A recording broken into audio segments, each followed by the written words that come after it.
Allerta meteo in Sicilia, dove oggi sono rimaste chiuse numerose scuole, soprattutto nella zona orientale dell'isola. Aule chiuse a Catania, Messina e Siracusa. Ad Agrigento l'allerta meteo è stata diramata dalle prime ore di oggi e sino alle prossime 24-36 ore. Il forte vento di questa notte ha provocato parecchi danni. Tetti scoperchiati, alberi spezzati e sradicati e pali dell'illuminazione divelti sia a Favara che nella stessa Agrigento, Palma di Montechiaro e Licata. Nella città dell'Agnello Pasquale il forte vento ha anche fatto cadere in strada e precisamente in corso Vittorio Veneto la precaria luminaria natalizia ancora installata dallo scorso Natale. In via Boccaccio, traversa di via Empedocle, è stato scoperchiato un tetto.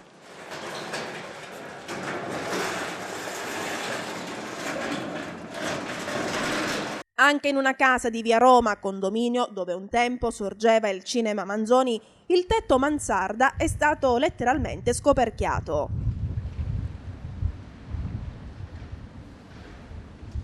E sempre in via Roma, in un altro appartamento, il rischio è lo stesso. La locale polizia municipale, che ha ricevuto numerose segnalazioni, ha dovuto anche chiudere la strada per garantire la pubblica incolumità.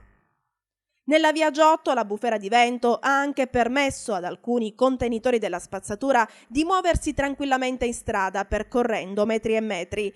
In Piazza della Pace anche l'albero di cipresso è stato abbattuto dal vento, così come in Corso Vittorio Veneto un palo dell'illuminazione pubblica si è spezzato. Al momento pare non si registrino danni a persone. Per tutta la notte le forze dell'ordine hanno lavorato intensamente per eliminare i pericoli provocati dal vento. Ieri sera intorno alle 21:30 nelle zone montane si è registrata anche una spruzzata di neve. In serata il vento dovrebbe diminuire, anche se il maltempo persisterà ancora sino a domani sera. Il consiglio è quello di chiudersi in casa ed uscire solo in casi di assoluta necessità. Sono centinaia le richieste di intervento giunte al centralino del Comando Provinciale dei Vigili del Fuoco di Agrigento. I telefoni del 115 dalla notte scorsa hanno continuamente squillato.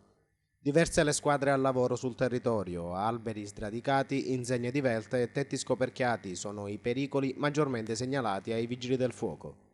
L'intervento più impegnativo per i pompieri è stato la messa in sicurezza dell'insegna dell'ospedale San Giovanni di Dio di Agrigento. Le forti raffiche di vento, infatti, hanno danneggiato l'imponente H posta sul tetto del nosocomio di Contrada Consolida.